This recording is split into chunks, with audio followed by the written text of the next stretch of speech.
Hello, ladies and gentlemen. In case you're wondering, yes, I cut it short because it's a long intro and it's just experimental, so don't pay attention to it, never mind.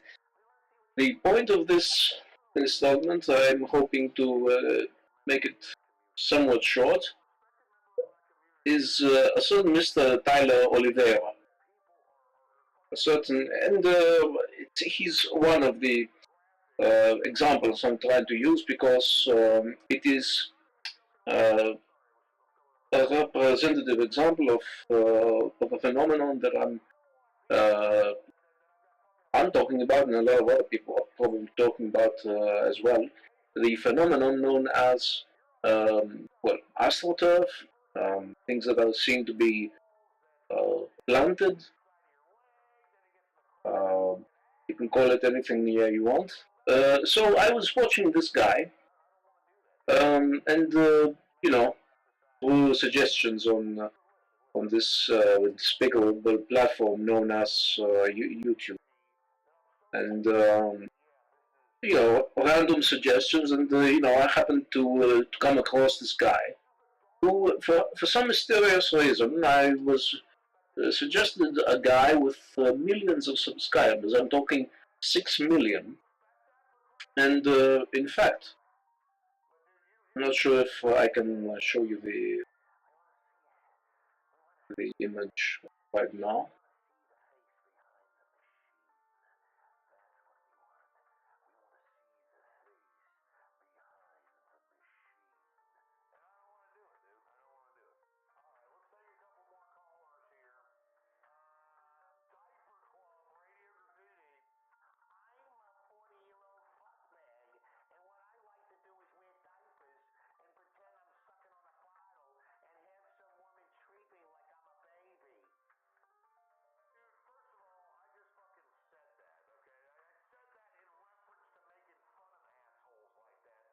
Hang on, my PC is a bit is dealing with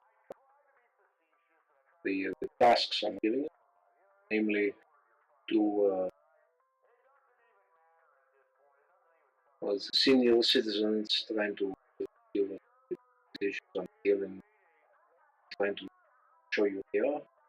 Yes, and let me give you the PC shot of what I'm about to say here.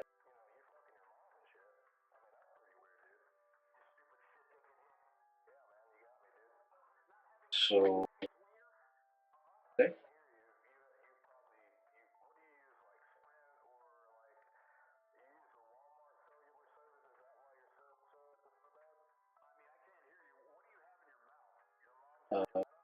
Bear with me, ladies and gentlemen. Bear with me. This is dead air shore. Yes, and here we are. Yes. So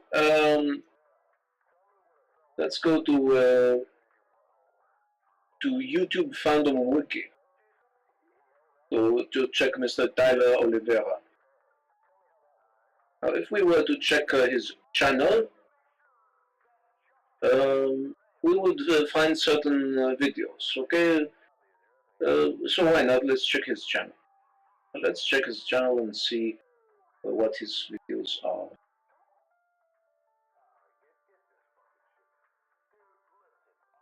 Yes, I would rather not show my subscriptions. Hang on. I will need to drop my subscriptions so that you cannot see them.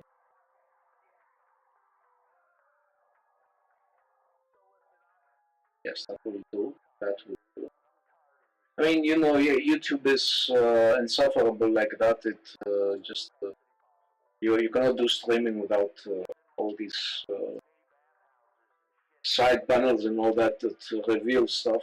Anyway, so the first thing that is quite important in my opinion is to check the guy. Now, the phenotype. I've seen certain people from a certain country, that phenotype, or certain people of a certain diaspora this phenotype. I'm not saying it's bad. I'm not against his phenotype. I'm just saying that it's familiar. We see that he has all the lovely links over here. Yes, of course. Filmed on an iPhone. Seriously, bro? No, it's not filmed on an iPhone. I'm sorry. I'm not buying that. I'm not buying that for a second. And the interesting bit is, okay, let's check the videos. Let's check the videos, why not? So we see that he has quite a lot of videos right here. He has videos since 3 years ago, 4 years ago, I guess. But you can see the format of the videos. They're more like clickbaity titles, clickbaity titles to get you involved in all that. Stupid titles. I mean, I don't know.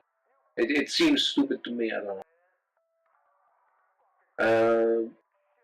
It says, trained like the hawk. I don't know.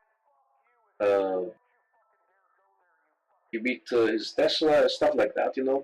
Anyway, so you see that this is about 4 years ago. And 4 years ago, he was just a guy. By the way, you can see that he's almost a Zoomer. I believe he is a Zoomer. And he's, say, a turbo normie who, it wouldn't make sense for that guy to have such a meteoric rise, considering the fact that he's not exactly offering something unique from what I can present right here. And we're talking like 5 years ago, and he was doing stuff like that. And what did he attract? Now, let's take one of his lowest videos, like getting my Chinese takeout delivered to the competitors' Chinese restaurants. 111,000 views 5 years ago. Of course, there are outliers. I mean, there are better performers, like I wasted $200 on Soldier Boy's new Soldier Pad. These are all Zoomer things. I'm too old for that. I cannot compute what he's, if it's worth a shit or not. But it says 1.1 million views 5 years ago.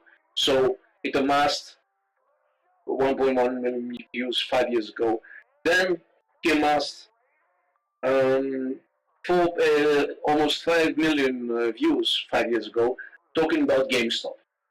So I presume, when was that thing about? No, it wasn't. It was more recent. The GameStop thing, it was more recent. So for some reason, he still amassed these views. And I don't know when, if there was any spike, if these were steady. But we see here 42k views. 5 years. 42k views. Or 73k views, 5 years.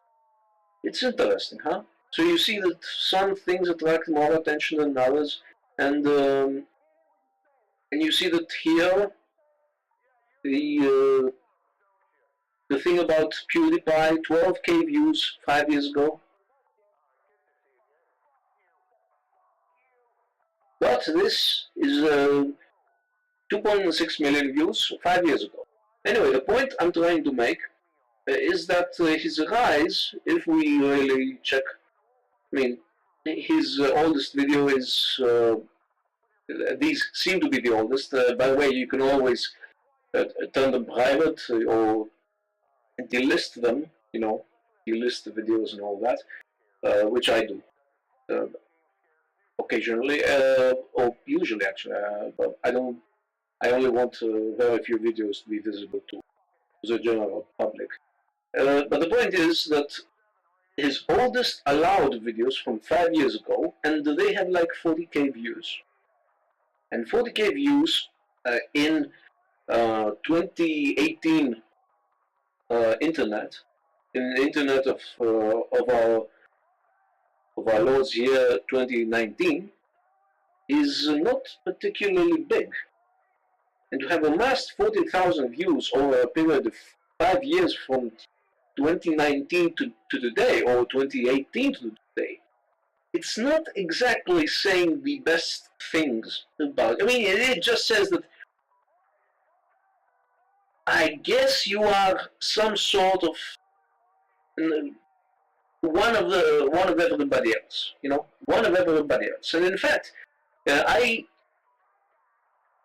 understand that, and in fact, if you are some sort of, I remember back in the day, back in the early days of YouTube, but if you uploaded some niche song or something like that, that was made by somebody, by the way, it was potentially you could get DMCA or something like that, but back then that was not exactly the case. But what I do remember is that you would amass views very slowly, so that after years you may have 1-2 million views. And I'm talking in case you are having some sort of a catchy song or something like that that you've posted. Something from some obscure song from a movie, but not so obscure as to completely forget it. Something like, oh, what's that track, you know? This thing that makes you do this and say, oh, what is this track? Yes, I wish I knew that name. And you find it, oh, yes, that guy has uploaded. Nice. And that guy initially has a few thousand views, and then he increases it. But this is not what I'm talking about. I'm not talking about that age, which was quite Wild West, to be honest. I'm talking about today. And I'm talking about 2018, 2019. So I'm talking about ages in which to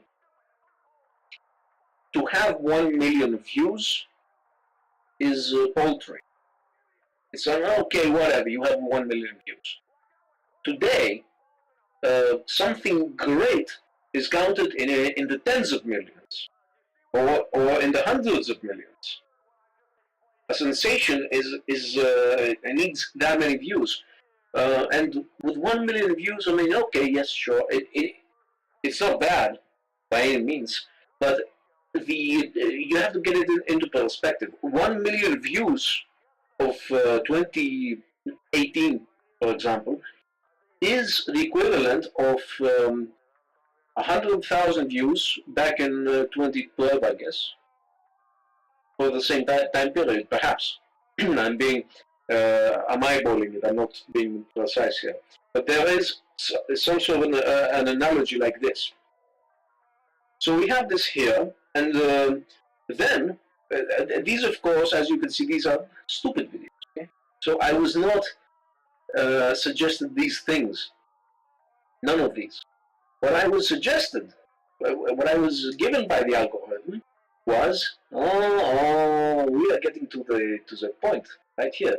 The murder capital of the world, Bohemian Grove, which I was not, thankfully, I was not suggested, and I'm not sure how he's going to present the whole thing. Gun violence capital of America, poorest region of America, US-Mexico border, the city that pays you to do drugs, the city that pays you to do drugs. So you understand the sensationalist titles we're talking about, right? Illegal immigrant invasion, New York City, I mean, okay, sure, he may be a bit of a Trumpist, who cares? Personally, I don't give a fuck about the issue anymore. I don't care. I mean, I never really cared. I might have cared a little bit, and I don't like when the so-called right wing is demonized. But I don't care about it. It means nothing to me. I mean, the truth is, I don't feel any good, I don't cherish the supposed in-groups, because the overt in groups like the nation or the ethnic group, they're usually, at this point, perhaps it's the Kali Yuga, who knows, but they just suck, okay?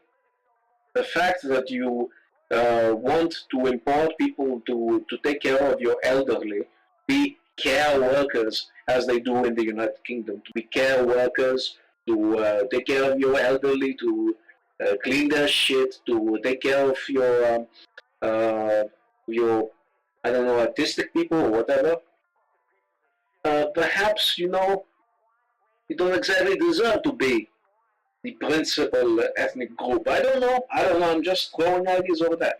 Anyway, this is not my point. The point I'm trying to make here is look at the sensationalism in the titles. And of course, yes, okay, if the aliens built the pyramids, big deal. You know, this is not what attracts too many views. It's 1.7 million. It's not too much. But what attracts many views? The city that banned police. Huh? Police. Huh? Or Mexico's deadly Coca-Cola addiction, or the cancer capital of America, or the most dangerous city of America, or the murder capital of America, or the city that raises homeless people alive in America, I guess. And the country where every drug is legal. Is there such a country? I mean, shouldn't we check Wikipedia, guys? I believe we should check Wikipedia. I believe. Hang on, let me take the PC shot off to avoid any kind of kerfuffle.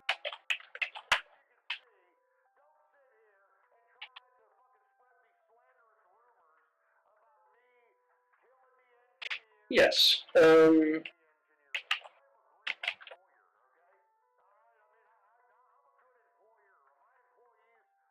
Legality of drugs. Yes, let's do that.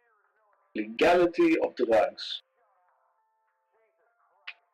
So in case, let me put the PC shot back on. So this is what I was looking for in of course, Wikipedia. I mean, forgive me for doing that, but I have to do it. So we have this, and we have these. Okay, yes, I don't care. There is a map, and I believe that we can find the right thing with a map. I don't know where the heck the map is.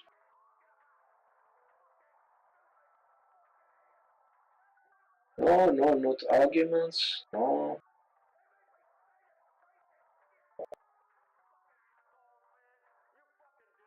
No. Where the heck is the damn map? Okay, look, it's not gonna work. Hang on.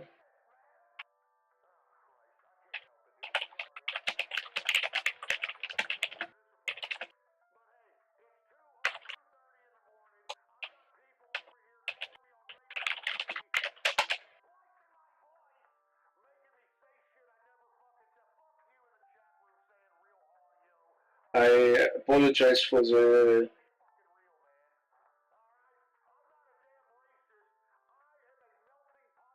sounds.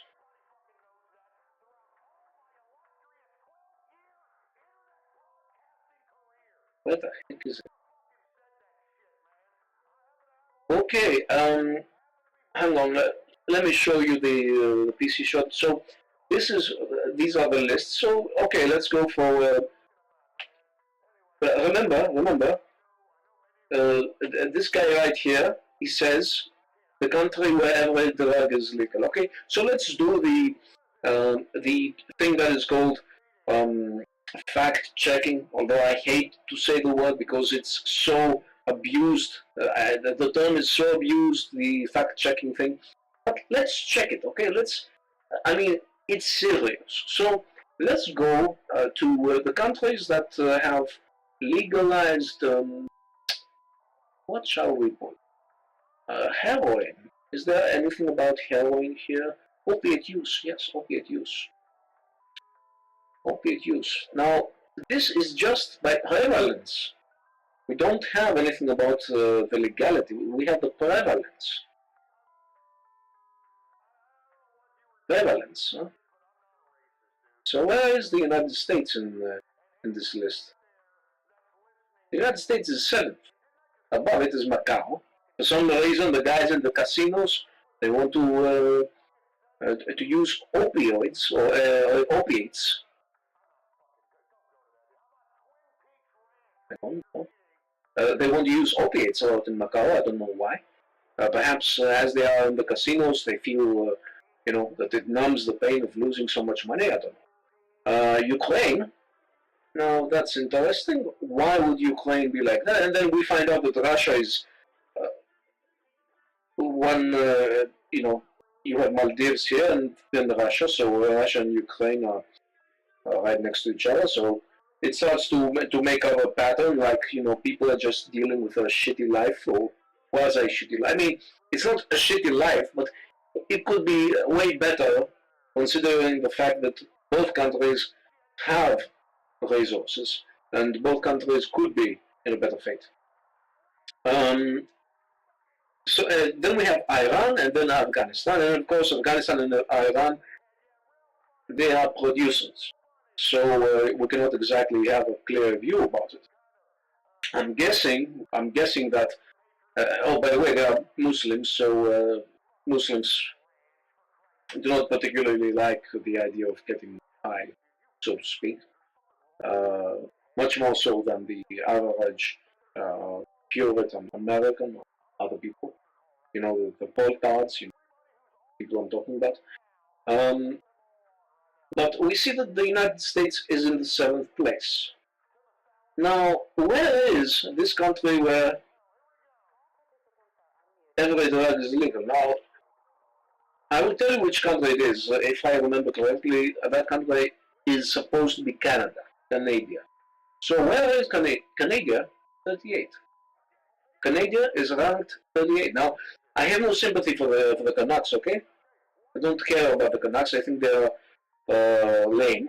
The country is lame. The lame tundra. And if anything, I cannot wrap my head around the fact that there are Europeans that actually chose to live their lives in old Europe and go to Canada. Even though the truth is that if you want to make such a change and go to a tundra, why don't you go to Russia? And I guess the issue was that Russia, had other issues. Russia was either not exactly as modernized as the rest of Europe, or who knows. That is how historiography presents it. Then we have Russia becoming a becoming a communist hellhole for decades. So the truth is that naturally, if all things considered, Europeans would go to Russia. They would migrate to Russia instead of Canada. Anyway, this is just a tangent. And then we hit the Czech Republic, and I remember that there was this report from Vice about Czech Republic about how people were gathering opium from the wilderness and in the Czech Republic and all that. And it's 41, ranked 41, Nepal 40. These places 36, 37. South Africa, Zambia, Portugal, which has the criminalized weed, 32. But we're talking about opiates here. We have Georgia, that supposedly has allowed weed recently, 18.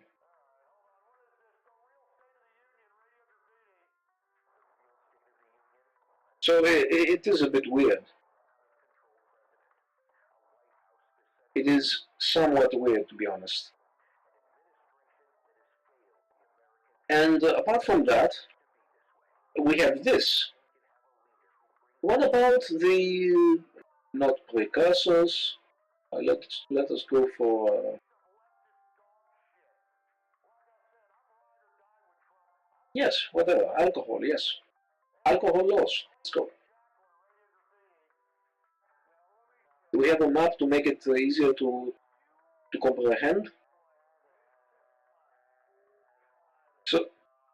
So here, minimum age 21 years, minimum age 19 years in most of Canada, and minimum age 18 years in for the Quebecois brethren, for the guys in Alberta. This is Alberta, I think, and this must be someone. No, it's not Saskatchewan. Saskatchewan must be the middle, or is it not? Or is it? This must be Manitoba. Is Manitoba after Ontario? I'm just forgetting. Anyway, so we have three states, three federal states, subdivisions within Canada having minimum age of 18 years for ethanol. We have Mexico having 18 years. So we see that things are quite strict, right? Quite strict, because, to be honest, in this country, Greece, the age is 18. Many places in Europe, the age is 18 for ethanol. So we see that they have quite a hard on to keep the youth from having fun or getting wrecked. Because, to be honest, that's how they perceive fun in Anglo-Saxon countries, to be honest, and in Nordic countries. Then you have minimum age of 18 years in Central America, and you have minimum age of 16 years in Cuba, communist Cuba. 16 years in Haiti, where supposedly a certain urban demographic is has ruined the country compared to the Dominican Republic, and yet 16 years old. Imagine that, the freedom of the so-called savages. And then we have, I mean, I could go for absinthe, perhaps. Absinthe, who knows? There's regulation for absinthe. Yes, there are regulations for the fruit levels of absinthe, whatever, we don't care about that. All I wanted to say was to talk about how he's lying. So, what else is Canada allowing? Oh God, is Canada allowing DMT, Mr. Joe Rogan? Mr. Joe Rogan, is it allowing DMT? Okay, let's go to, it's ayahuasca DMT. Let's go to Canada. Schedule 3 drug that is legal for religious groups to use. Schedule 3. So what is Schedule 3 in Canada? Eh? I mean, Canada allows every drug, right? I'm wondering, look at this list of drugs, and it has opium, poppy, and the opium stuff. Anything that derives from opium is Schedule 1. Oh God, what is Schedule 1, guys? What is Schedule 1? Oh, maximum penalty for possession, 3 years. Schedule 2, 2 years. Schedule 3, 1 year. Schedule 4, not indictable offense to possess a Schedule 4 for personal use. So you will still get fined if you try to give your friend some, and he pays you money for your effort, something like that. There are fines for first offenses, etc., etc. Increasing fines and all that. Trafficking, possession for the purpose of trafficking and all that. 4 years imprisonment. 4 years imprisonment for Schedule 1 and 2. Schedule 3, 4 years imprisonment. Schedule 4, and I'm guessing Schedule 4 may be the benzodiazepines, I don't know. A maximum 2 years in prison. So, wait a second. What is Schedule 4 and Schedule 5? What is Schedule 4 and Schedule 5? Should we check? Barbiturates, of course. Barbiturates.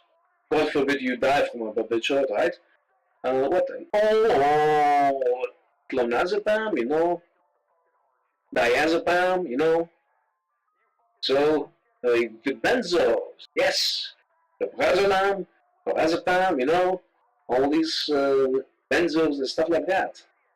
Yes.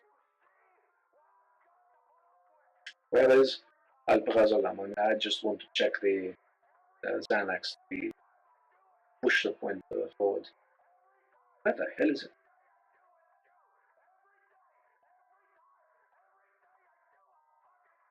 Is alprazolam downstairs? Is it schedule 5? I can't believe.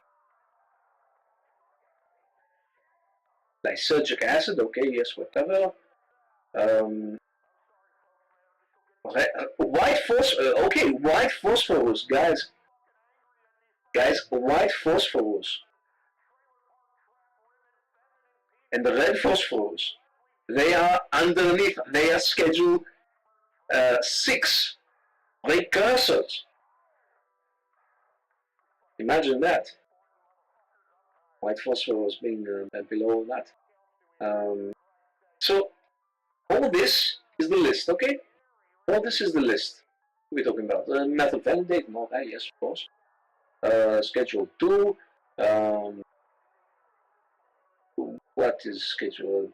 Derivatives, cannabinoids, synthetic cannabinoid receptors. Okay, yes. I get it.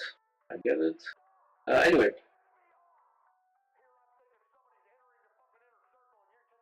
Yes, and then we have Schedule 1. And Schedule 1, could you imagine? We are talking, again, Mr. Oliveira here. Every drug is legal. Because, yes, Vancouver, Canada, okay?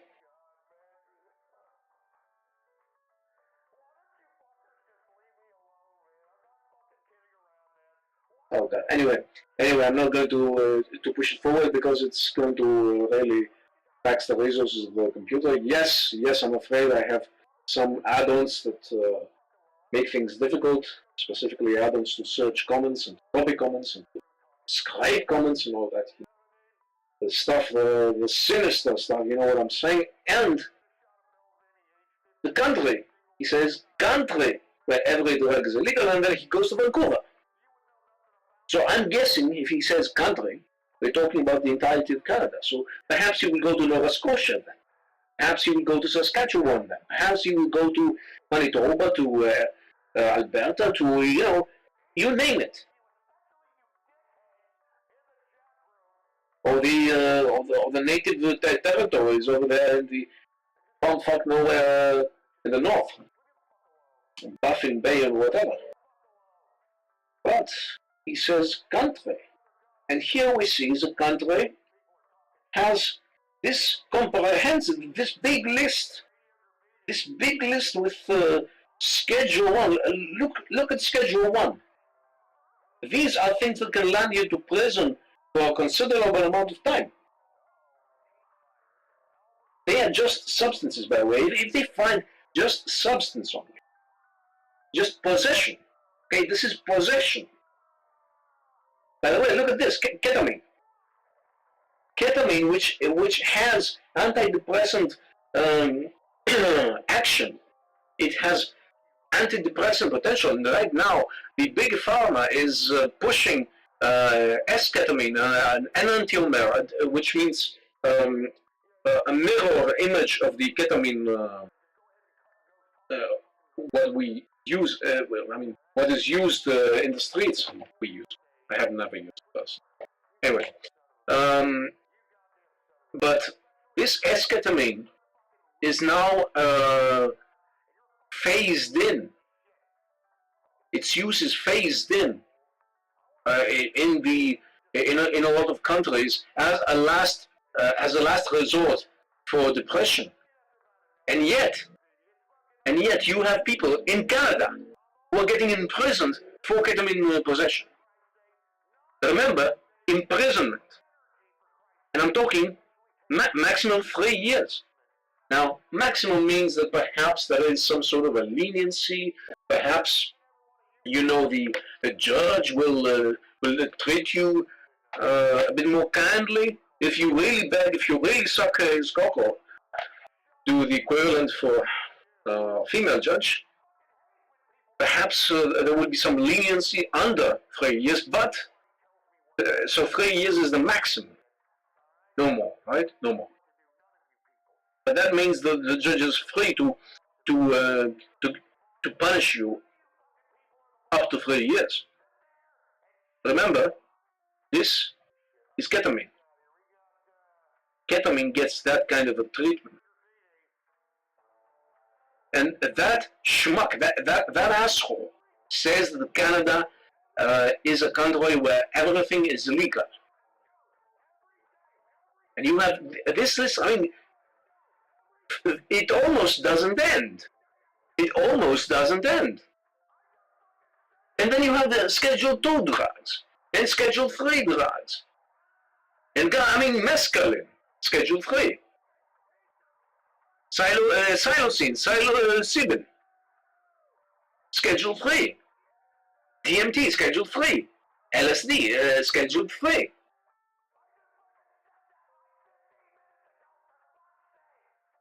We are talking, and of course, again, you may at some point have something on your person, and you may have a friend, and that friend will pay you the cost of what you have on you. Theoretically speaking, by the way. Alas, I have never been blessed with having stuff like LSD in my possession. But theoretically speaking, you could have a friend who, wants to try it, and he pays you for for the cost. Oops, that means trafficking, possession for the purpose of trafficking. Or for the purpose of distribution, I don't know, trafficking or distribution, huh? And there is, of course, production. Now you may say, well, at the very least, production, 4 years imprisonment. 4 years imprisonment maximum. But it says 2 years minimum. And this is for producing something. Now, we don't know about, I haven't read whether or not there are clauses for repeat offenders and all that. But all this is just because you want to provide a product to a market that is willing to buy. You're not forcing anything down anyone's throat, okay? It's not like public schools where you have to go. Otherwise, we will not give you this credential with which you will be able to live like a normal being with a minimum wage job. No. It's something that actually, this is the reality of the dealers, the way I see it, the way I observe it. You have to beg them for it. They don't just give it to you. They don't just push it to you. You have to be one of the bona fides. Anyway, this is the ethos of Mr. Oliveira. Then, of course, this is the country where every drug is legal. Then we have the city that freezes homeless people alive. Which city could that be? Oh boy. Anchorage, Alaska. That freezes homeless people alive. I mean, forgive me for saying that, Mr. Oliveira, but Alaska is not exactly the kind of place where you can survive as a homeless person. I mean, there is this tiny, very minute detail of, the seasons, the climate. I mean, sure, in Portland, Oregon, sure, in San Francisco, Frisco, perhaps, I'm sure in San Diego, or in the southern states in general, in places where it is relatively warm, yes. But Anchorage? What are you, an idiot? Move! And of course, the first face we saw was a somewhat Asiatic-looking woman, which is probably, I'm guessing, from a certain so-called native minority, and we know that native minorities are dealing with their own issues there. I mean, this is the case in Greenland too. You know, these we could call, yes, Eskimos, whatever, yes, call them that. The immigrant invasion, yes, in NYC, who cares? Yes, who cares?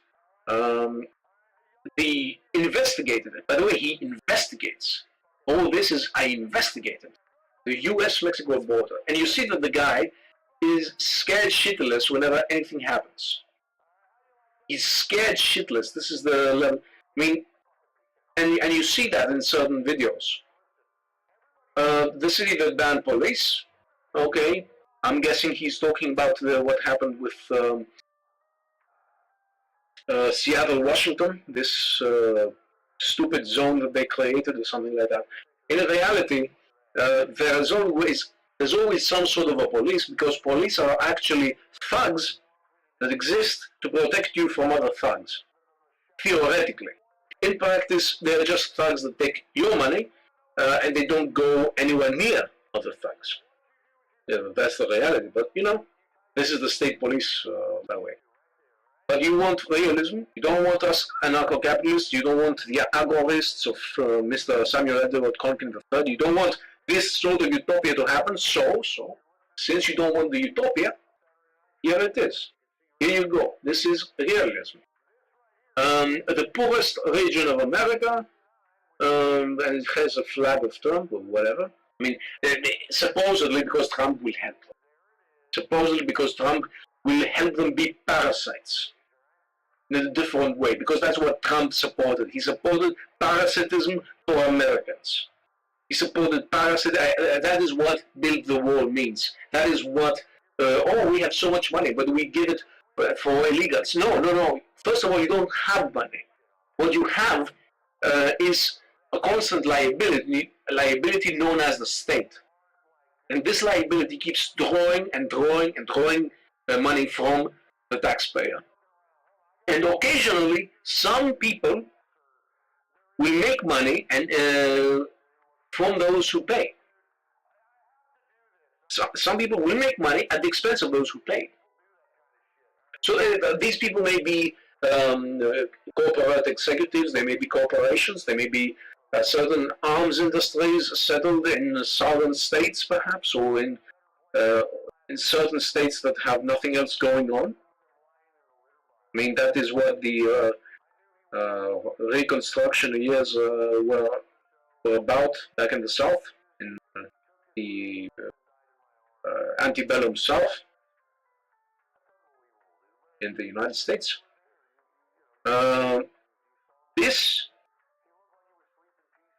is, you just want parasitism to keep going. This is what the whole thing about my China. You know, China produces your goddamn semiconductors.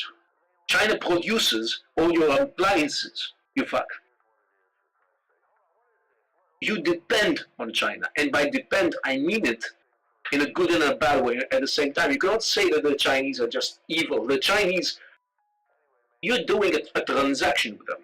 You are giving them monopoly money. That's what you do. You give them monopoly money, and they give you real shit. And you say that you have the bad end of this deal?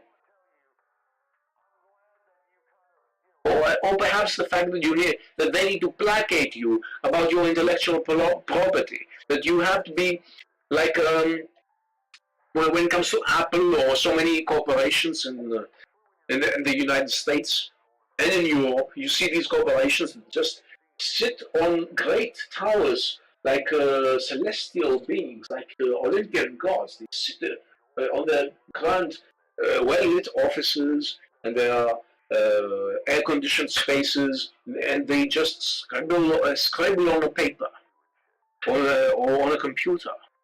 And they create a design, perhaps on a CAD software, who knows? Today, CAD software. Earlier, it could be just on a piece of paper. And then they create the patents. Oh my God, it's mine. this is mine now. But what is yours? It's just a natural law that you took advantage of. Oh no, you see, it's mine. And then they force these poor schmucks in the third world, or in the quasi-third world. I mean, I'm talking Indonesia, Vietnam, and secondarily in places like Japan and South Korea, and of course in Taiwan, which has an ambiguous regime, and of course the People's Republic of China.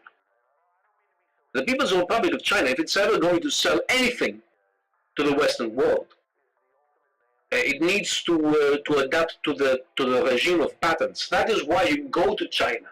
I haven't been to China, by the way, but you go to China, and what you see are all these chains of stuff that are basically copies of store chains of America.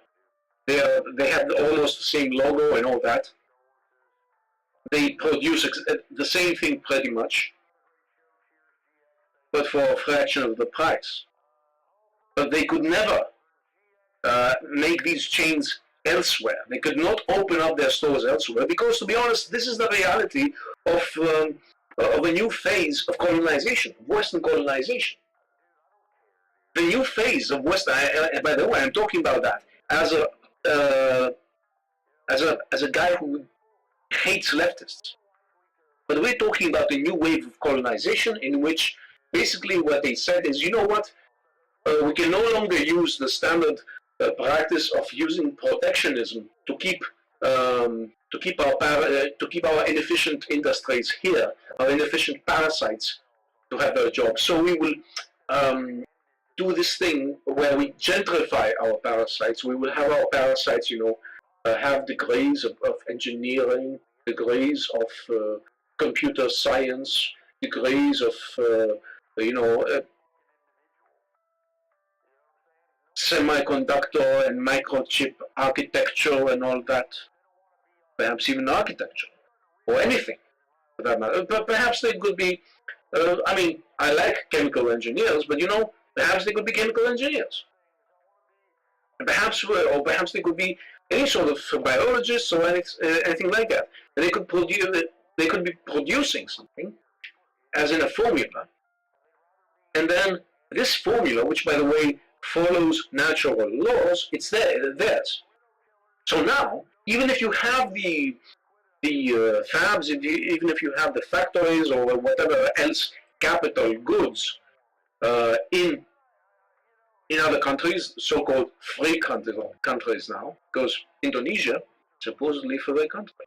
Vietnam, supposedly a free country. I mean, it's no longer a colony of France. But they succumb to patents. Everything is licensed, everything is patented.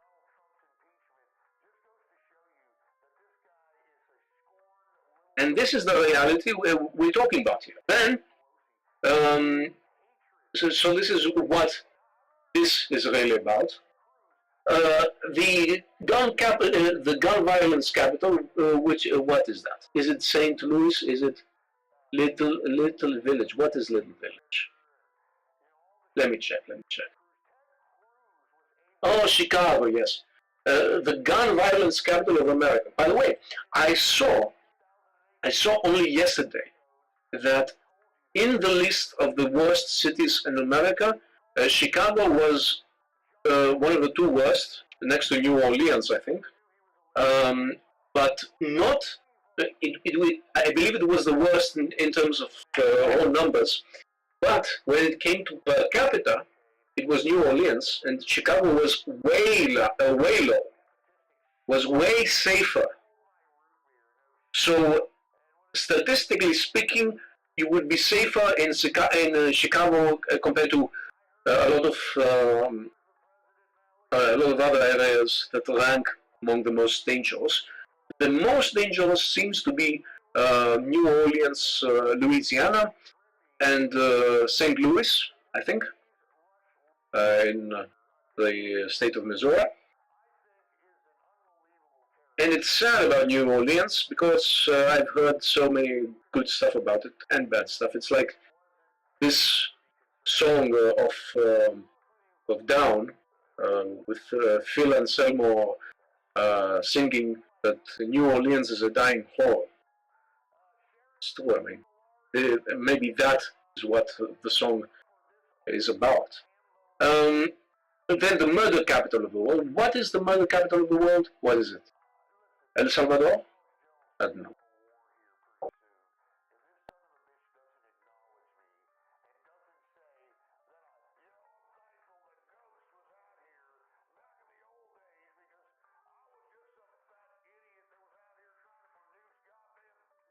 And no, I'm sorry. I have connected the wrong button in the. I use a button in my mouse, which basically gets the page to go back, and I use it to mute the mic. Yes, that is a fuck up of mine. The Maui wildfires, yes, and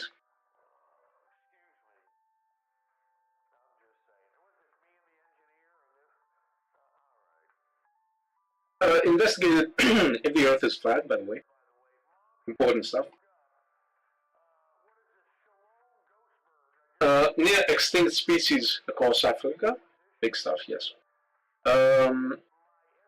What else? The murder capital of the world. We saw that. If Bush did 9/11, yes, yes, because of course he's going to give you the right answers. Yes, yes, that guy. So in all these things, what I've been trying to say from the beginning, in all these things you see these numbers of views, 6 million, stuff that seems off in a way. And he has 6 million subscribers. The number is, perhaps we have sort of a synchronicity, the 6 million number. My point is that he has 6 million subscribers and he appeared on the radar around 2018. Now, how likely is that? For always consider the content he's producing. Consider the content he's producing. Of course, the frequency. Frequency, sure. I mean, every week, basically, he produces some content, yes, of course. The content and, it just seems weird. I have 6 million subscribers after 6 years. That is an average of 1 million per year. Of course, the truth is that we now go to the YouTube fandom page, which may have some facts that we can decode. Original YouTube content, vlog type videos, featuring challenges, experiments, and more recently investigations. He is a checkmark, so he's verified. And what you see in his videos is that he meticulously makes sure to mute any sort of bad word, like certain words about harassment of a certain sort or anything else. He mutes these things right away. So he's a good boy. Good boy. We can assume that his Patreon is having significant traffic, or at least that's what it looks like with 6 million subscribers. I don't know. Perhaps it's all sort of a bubble. Who knows? But it says here in history that he created his channel January 29th, 2018. Now, how about you put it on a spreadsheet? You put him on a spreadsheet and everyone else who created a channel around January 2018 or perhaps February or whatever, 2018, give them the entire year, okay? Or whatever. Let's make it even more interesting. Give him 6 years from January 29th, 2018, give him 6 years, and give everyone else in the opposition time since 2016 or 2015. And you try to see whether or not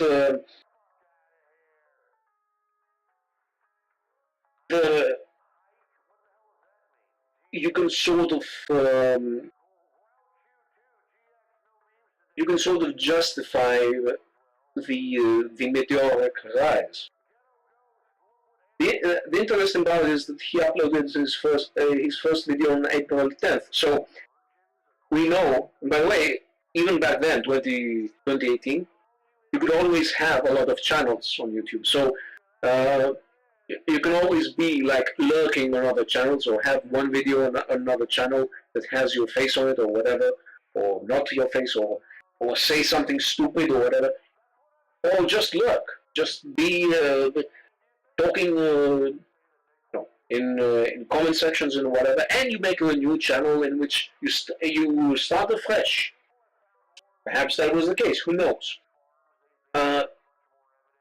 Considering this, having this as a premise, he uploaded his first video on that channel. By the way, he uses his real name.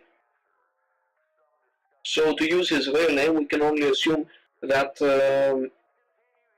this could be his first channel. Who knows?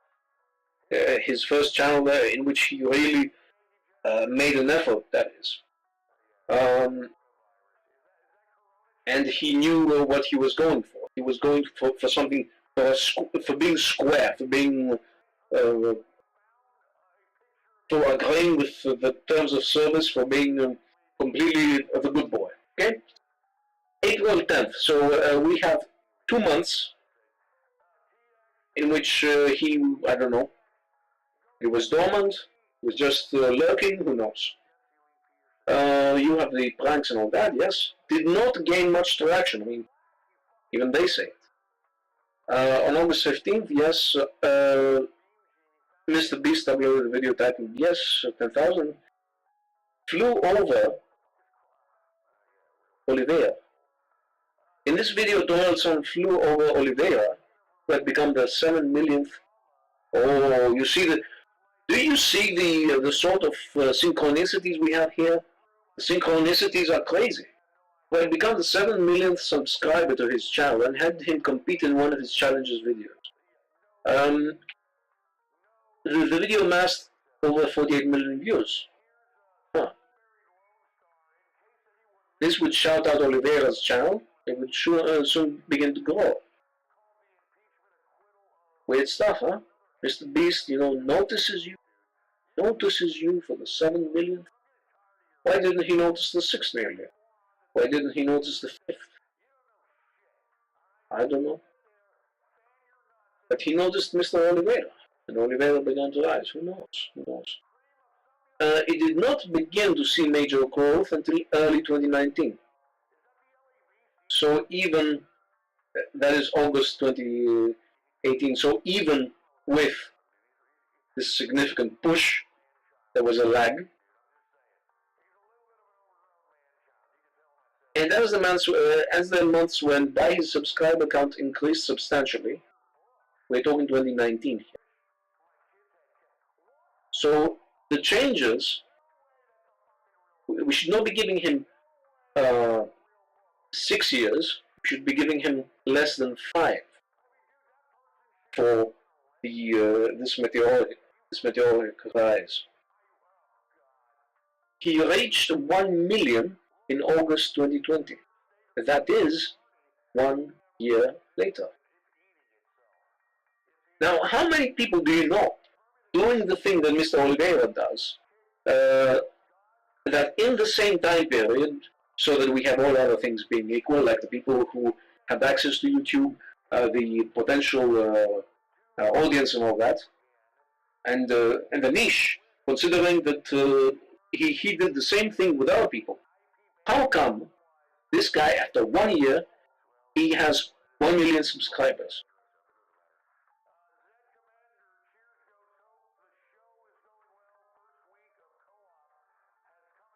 And on August 15th, 2020, coincidentally exactly 2 years after his first appearance on the channel, Mr. Beast uploaded Yes, which Oliveira competed in.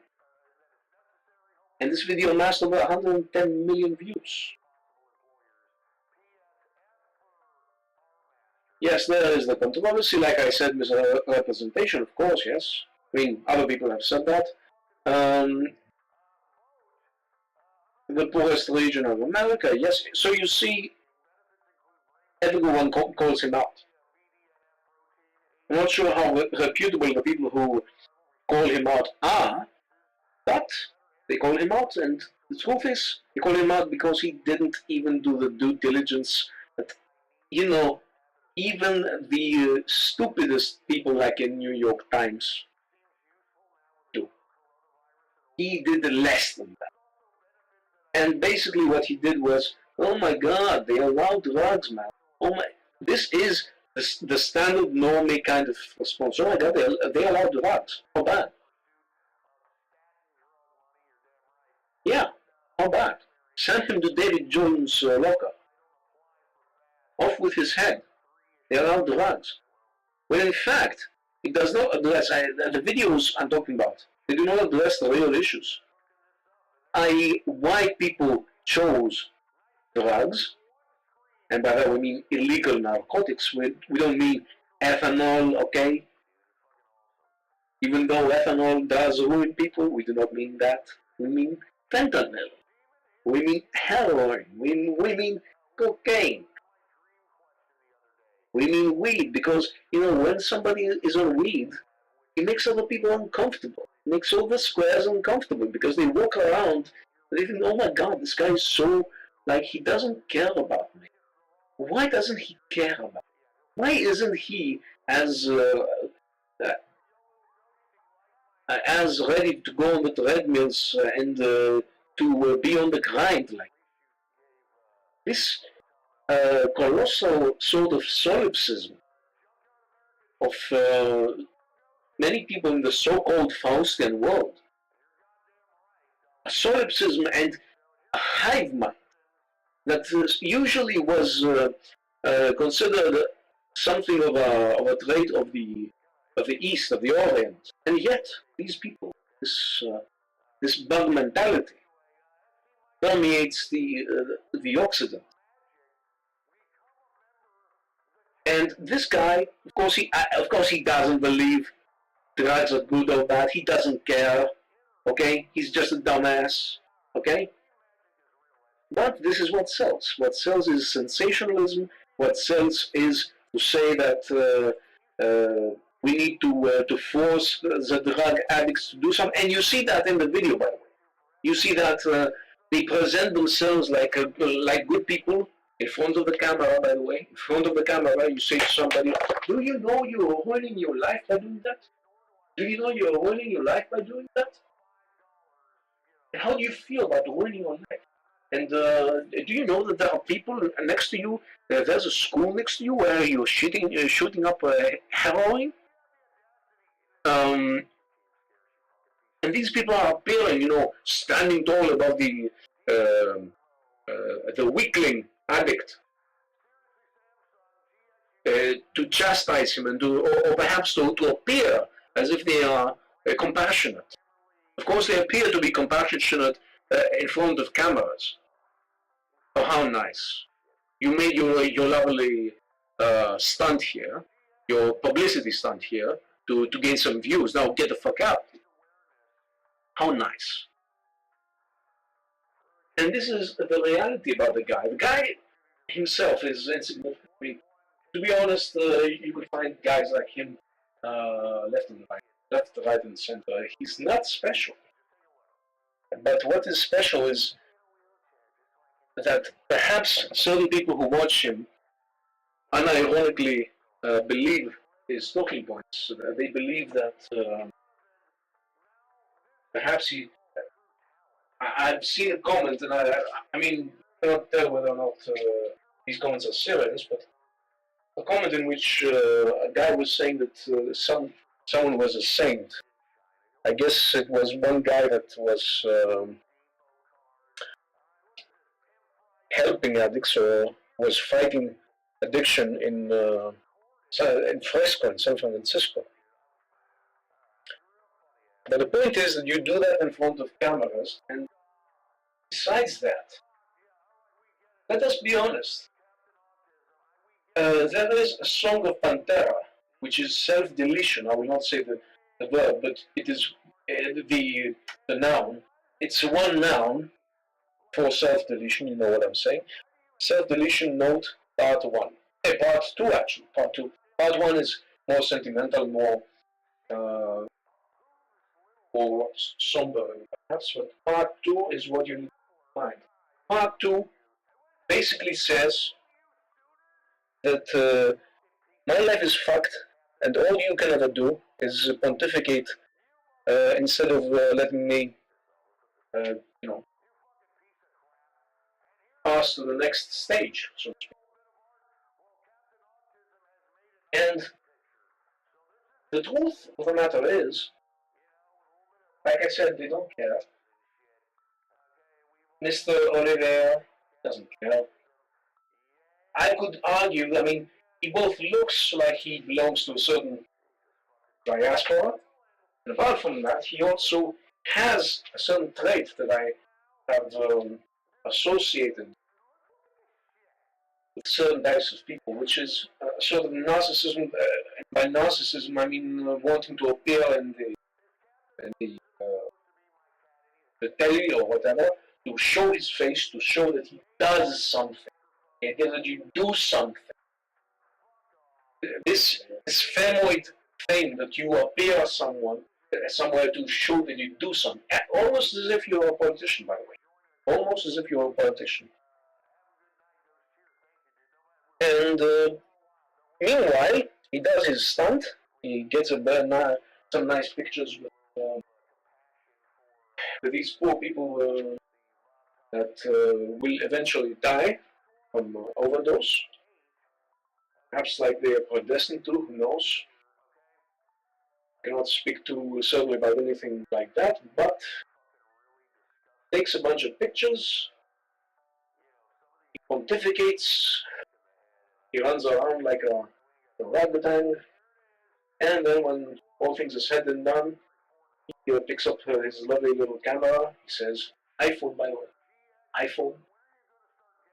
Does all that with an iPhone, even though we have heard that he has a camera, he has one of those microphones with a long stick that film crews are using. So he has at least one guy who's a camera guy. Imagine that. Imagine that. He does all these stunts, and then he picks up the pieces and goes away. People of San Francisco are now saved because he raised awareness. No, they're not saved. The only thing that really happens is that the people now have to deal with people who have watched him, people who have certain ideas against him, against them, people who just want to do psychotherapy, because this is what it is. Let's not kid each other. The truth is that it's just psychotherapy for yourself, because you want to feel like I did something, I helped. Another piece of shit that just pontificates that people should adapt to my lifestyle and that they should feel good, even though they shouldn't, considering how shitty their life is. No, I am good. I'm a good man. I'm a good man. That is what these lovely folk say.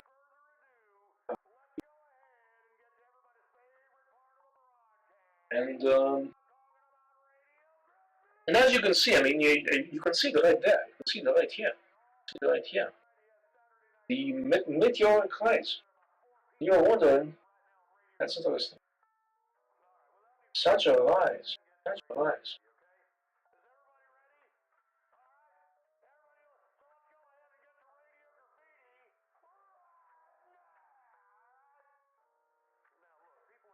Such an amazing colossal, monumental rise. Isn't that amazing? Isn't that amazing?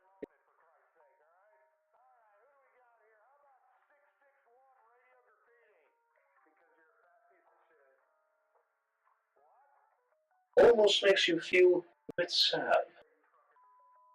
A bit sad about the fact that you're not as much of a holy man as this Mr. Oliveira. You do not care as much as he does. You want to become like him. You are, if you are an underage person, because listen, remember, if you see Oliveira, he looks like a, I don't want to say the word, but he looks like a, not exactly the manliest looking individuals.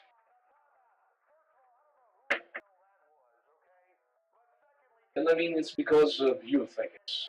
When you're young, you don't look completely, totally masculine. Anyway, the point I'm trying to make here is that there are undoubtedly people that will be watching. Okay,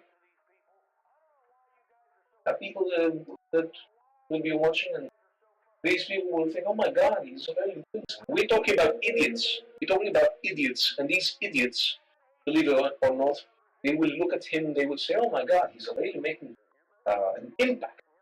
Well, impact. Impact.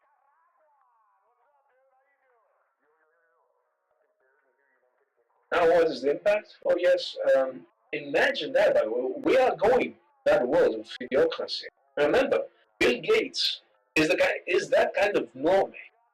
Bill Gates is that kind of guy, a guy that just, oh, I read this popular book, and it said the world is about to end because of this thing called the anthropogen, the human-created crisis because of the weather.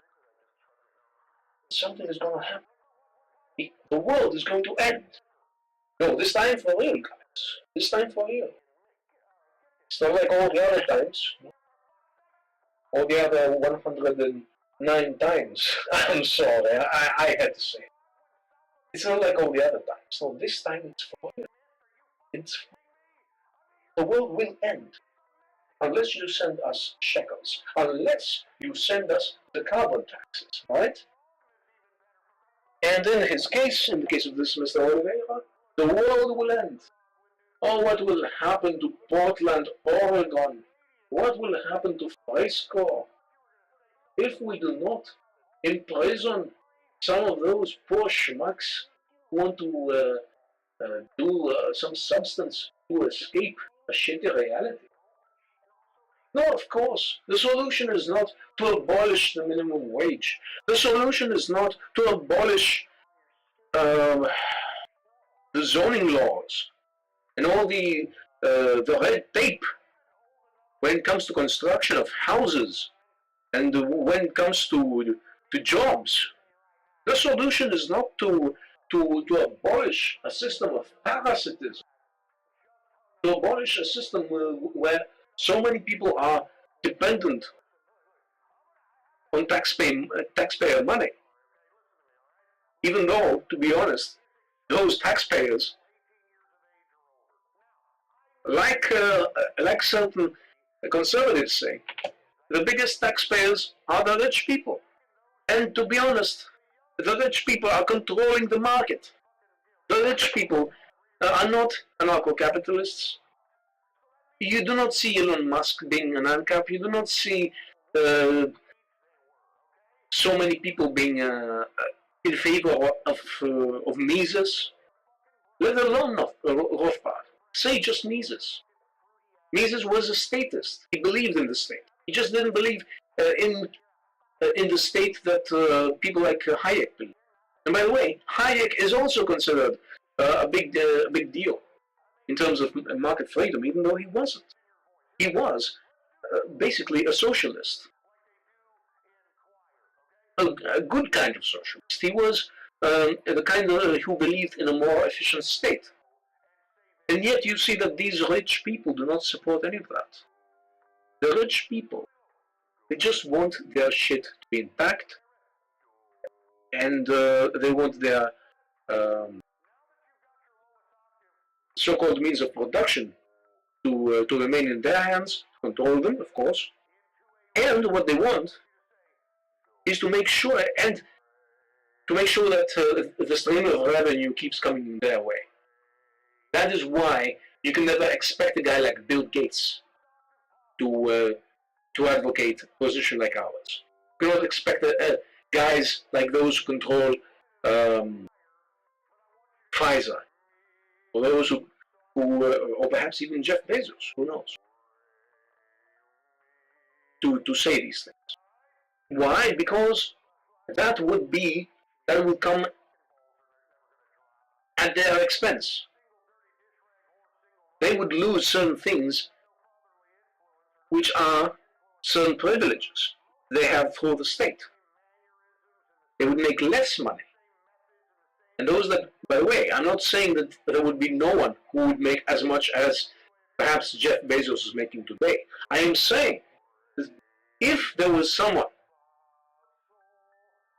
that was making as much, that was worth as much, at the very least, that someone would offer a substantial amount of services. And by the way, I'm not just talking about stuff like thin air, like, oh yes, intellectual property. No, I'm talking real shit. Real shit. That man would be in charge of real shit if he existed. And his profit margins would not stay always too high, because he would have a competition that would not be hindered by regulations or by patents or anything like that. So you can see why they're not supporting our positions. And if these things were the case, if we did not have minimum wage, if we had all these things covered, and we had completely free drugs, and by free I mean you are free to procure them, I don't mean free as in someone pays for them, then things would be a lot better. Total radical freedom.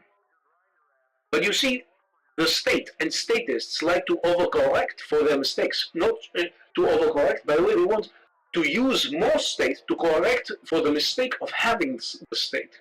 So they introduce the state somewhere, and then they say, oh, we created a fuck up. Why don't we put more state to help mitigate a fuck up we created? That is what the statists do always.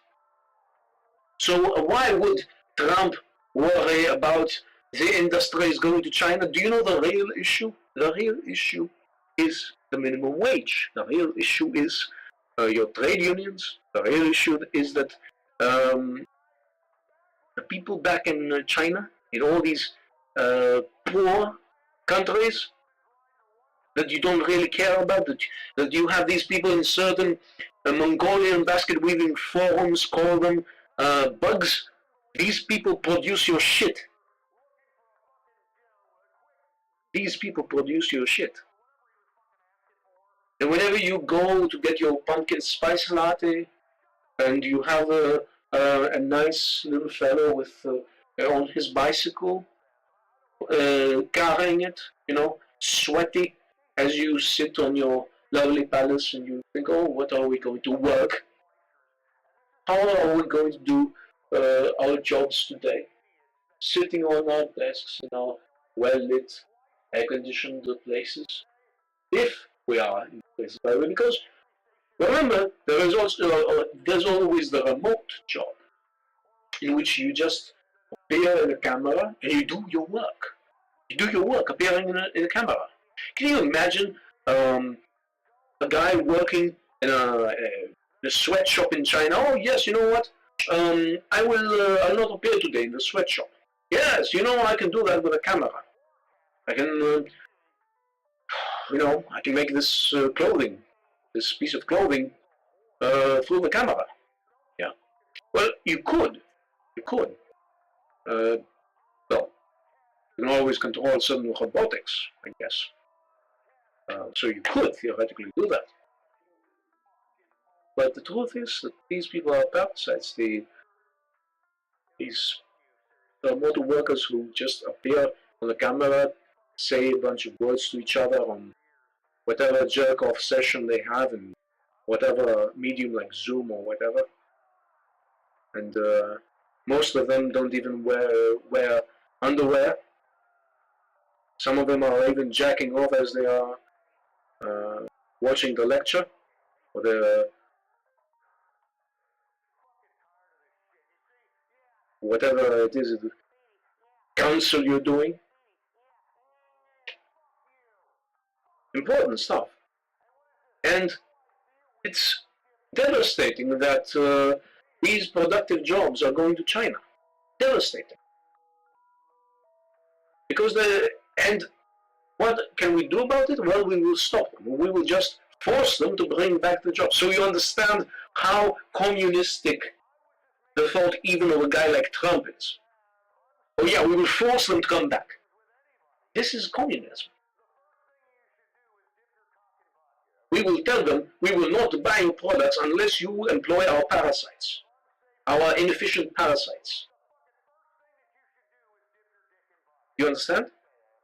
No, we will not abolish trade unions. We will not cease providing legal protection to trade unions. We will not abolish minimum wages. We will not abolish any sort of, welfare, corporate and anything else alike.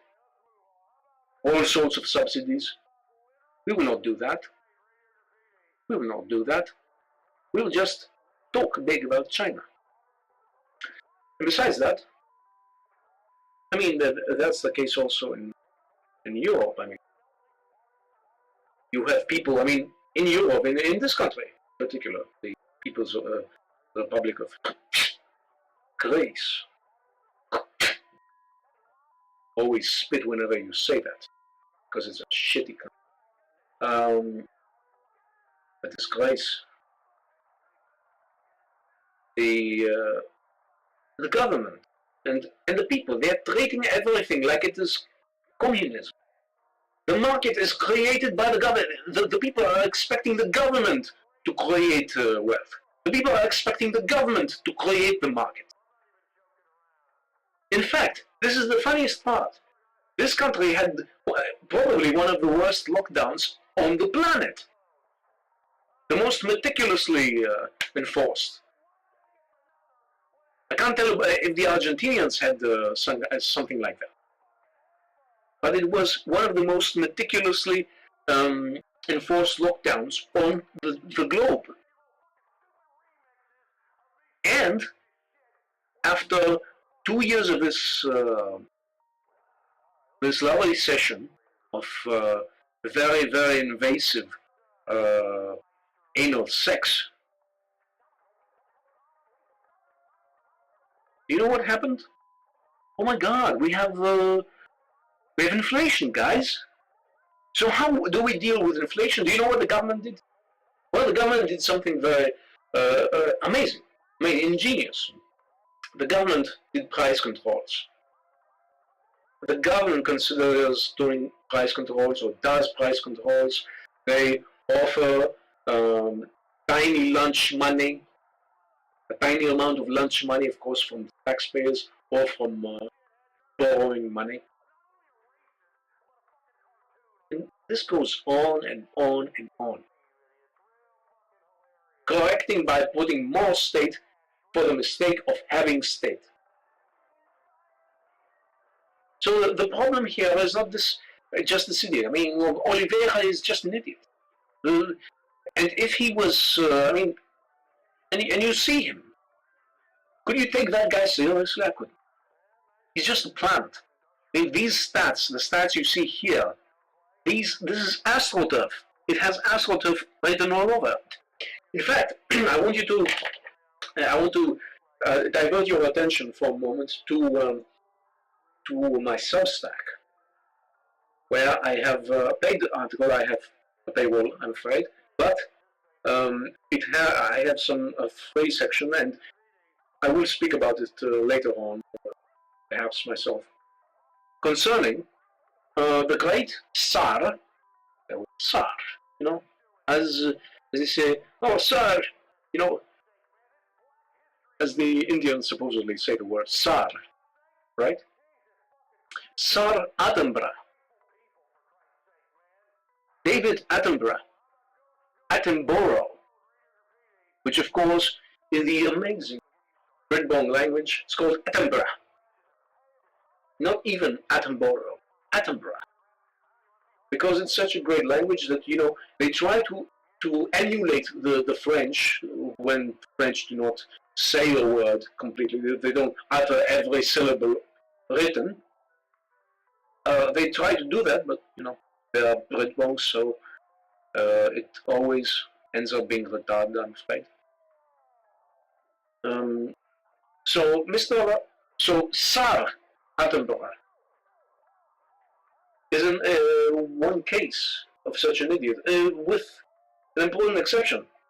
Attenborough is presented as this glossy guy, as this glossy personality with his soothing voice, which calms you down as he tells you about the gazelle that got eaten by a lion, or whatever the fuck is on the telly this week. And he was also promoted like hell by the system. His opinions are also opinions of the system.